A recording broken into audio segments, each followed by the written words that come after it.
Good afternoon. For 4 News Now, I'm Rob King. We were planning to do the Kxly Plus daily rundown, but there is breaking news out of Lewiston right now, where it looks like construction crews this morning were digging a trench near the walking path under Memorial Bridge in North Lewiston, and they believe they had discovered a skull and bones. So Lewiston Police Department was called out to that area where they are investigating possible human remains there. In a statement from Lewiston Police, that area is obviously closed for the foreseeable future as they conduct this investigation. This is just breaking within the last couple of hours, and details are still very limited right now. So we will try to get as much information as we can and then bring that to you in 4 News Now at 5. So again, that is breaking news out of Lewiston, where police are investigating possible human remains.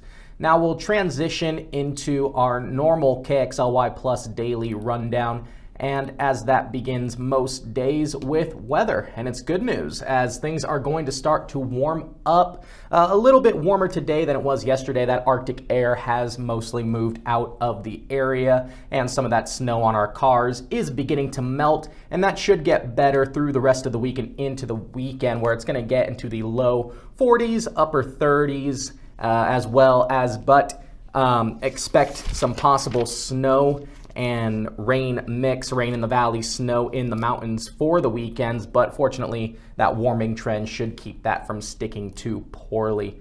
Moving into some of the top stories that the 4 News Now team is working on. There's going to be some rumor dispelling today. We have a couple different stories that require rumor dispelling. One of them is going to be out of Airway Heights, where a Facebook post was going viral in that a woman claimed there was a colleague of hers who knew somebody that discovered a piece of paper on their car in a Walmart parking lot that had been laced with fentanyl and ketamine. The Airway Heights Police Department had to come out with a statement saying that that's just not true. No one reported anything like that to Walmart. No one reported anything like that to the police department, even though the post claimed both things had happened. So Airway Heights is wanting people to, be careful when you are out in parking lots. Keep your head on a swivel, but don't think that people are doing this kind of drugging with fentanyl and ketamine. Another rumor that we're looking to dispel, Jordan Smith is looking at where there were reports that sex offenders are going to be released just randomly back into the area. Now, this is complicated because it's partly true and partly not true. There were reports that McNeil Island, a federal penitentiary out on the west side of the state, was closing permanently, and that appears to be not true at this time. There's also a process that when sex offenders are released back in the community following their sentences that they still have to go through. So Jordan Smith will have the details in 4 News Now at 5 as to what is really happening in this case. Also, city officials were out at Camp Hope today. Bronte Sorotsky will have the latest. They held a press conference.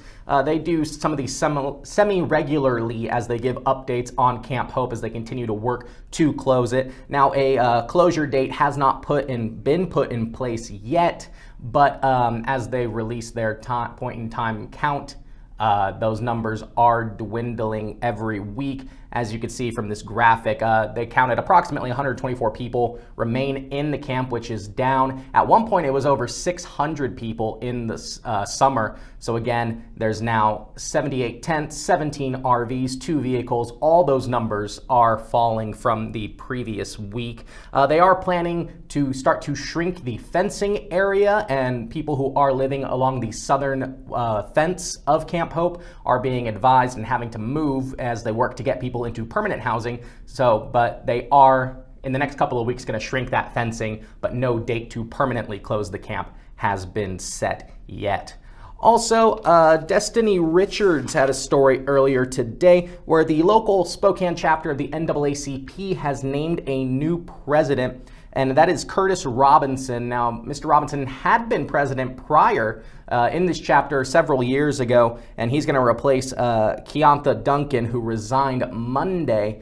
And so Robinson is now the new president of the local NAACP chapter in Spokane. So we'll have all those stories and more coming up in 4 News Now at 5. Don't forget, you can always get the latest in breaking news whenever we have it on the 4 News Now app on your mobile device or on KXLY Plus, the free 24/7 streaming app on Apple TV, Roku, Fire Stick, all your connected TVs. And that's where you can find out the latest of what's going on. But for now, live in the KXLY Plus Digital News Center, I'm Rob King, 4 News Now.